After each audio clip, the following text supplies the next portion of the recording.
കാസർഗോഡ് ജില്ലയിലാണ് അങ്ങ് മാധ്യമങ്ങളെ കാണുന്നത്. കാസർഗോഡ് ജില്ലയിലാണ് ഉരുൾപൊട്ടലും വലിയ രീതിയിലുള്ള വെള്ളപ്പൊക്കമൊക്കെ ഉണ്ടായത്. ജില്ലയുടെ ചുമതലയുടെ മന്ത്രി KM ഷാജിയാണ്.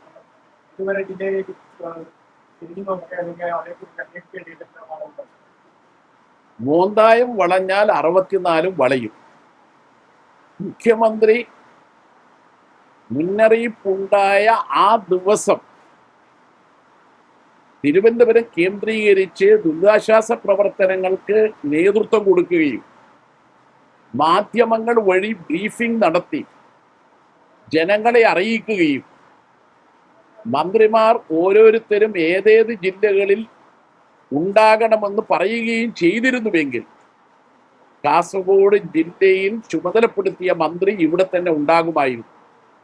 അദ്ദേഹം ഉണ്ടാകാതിരുന്നത് തീർച്ചയായും കാസർഗോഡ് ജില്ലയിലെ ദുരിതാശ്വാസ പ്രവർത്തനങ്ങളിൽ ഏകോപനം ഉണ്ടായില്ല എന്ന വിമർശനം ശരിയാണെന്ന് തെളിയിക്കുന്നതാണ്.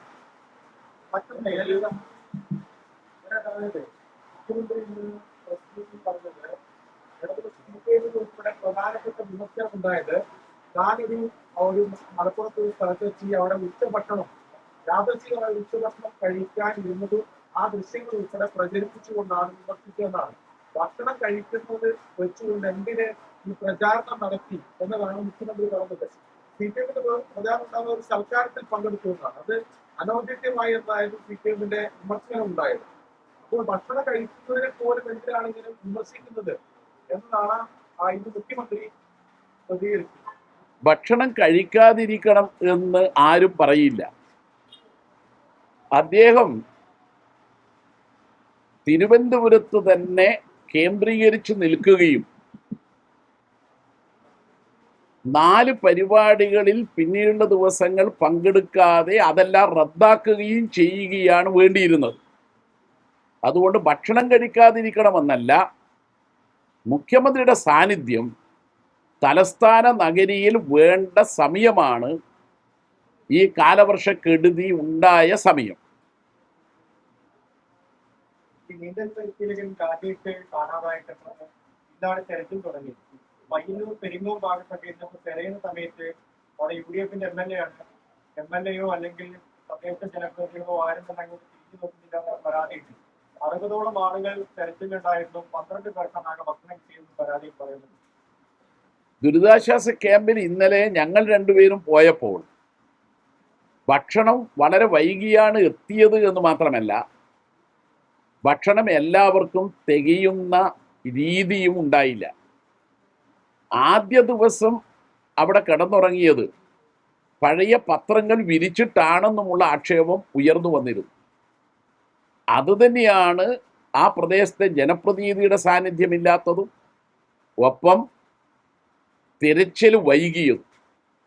ഒരു കാരണവശാലും കാണാതായവരെ കണ്ടെത്തുന്നതിന് വേണ്ടിയുള്ള തെരച്ചിൽ വൈകാൻ പാടില്ല.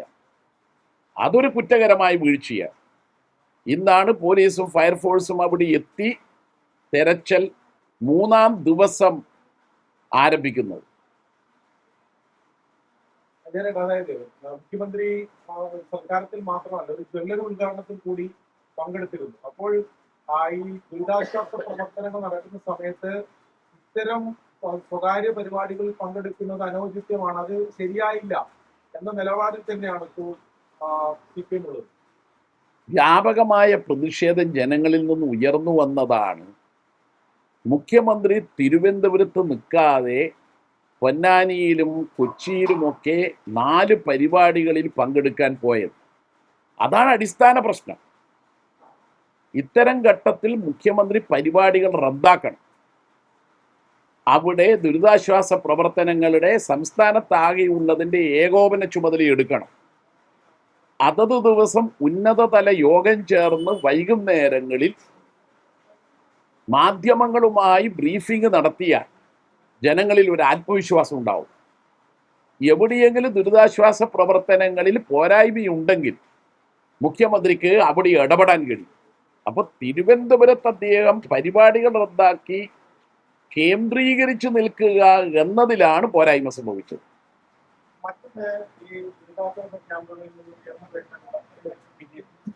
CPM പ്രവർത്തകരാണ്, CPM-ന്റെ പ്രാദേശിക നേതാക്കളാണ് എന്ന തരത്തിലുള്ള പ്രചരണം സമൂഹ മാധ്യമങ്ങളിൽ കോൺഗ്രസ് പ്രവർത്തകർ വ്യാപകമായി അയച്ചിട്ടുണ്ട്. ആ പ്രചരണത്തിന് തുടക്കം കുറിച്ച് മുൻ മുഖ്യമന്ത്രിയായ രാഹുൽ ഗാന്ധിയാണ്. അങ്ങനെ കണ്ടിട്ടുണ്ടാവും, പത്തനംതിട്ടയിലെ ഒരു ക്യാമ്പിൽ നിന്ന ഒരമ്മ മുഖ്യമന്ത്രിയെ വിമർശിച്ചിട്ടും പിന്നീട് വൈകിട്ട് പോയി അവർക്ക് ഒരു വീഡിയോ എടുത്ത് ആ വീഡിയോ വെച്ച് പോയിക്കുന്ന ആ ഒരു വിമർശനത്തിൽ പോയിട്ട് അവിടെയുള്ള CPM-ന്റെ ഏരിയ കമ്മിറ്റി അംഗമാണെന്ന തരത്തിലൊരു പ്രചരണമാണ് പുറത്തു വന്നത്. അതേക്കുറിച്ച് ഇത് മറ്റാരെങ്കിലും പ്രേരിപ്പിക്കേണ്ട ഒരു കാര്യമല്ല. 2018-ഉം 2026-ഉം തമ്മിലുള്ള ദുരിതാശ്വാസ പ്രവർത്തനങ്ങളിലെ വ്യത്യാസം തിരിച്ചറിയുന്ന മലയാളികൾ മറ്റാരും പറയാതെ പറയും, അന്ന് ഇടതുപക്ഷ ഭരണകാലത്ത് ദുരിതാശ്വാസ പ്രവർത്തനങ്ങൾക്ക് ഏകോപനമുണ്ടായിരുന്നു. ജനങ്ങളെ ദുരിതമനുഭവിക്കുന്നവരെ ചേർത്ത് പിടിച്ചു.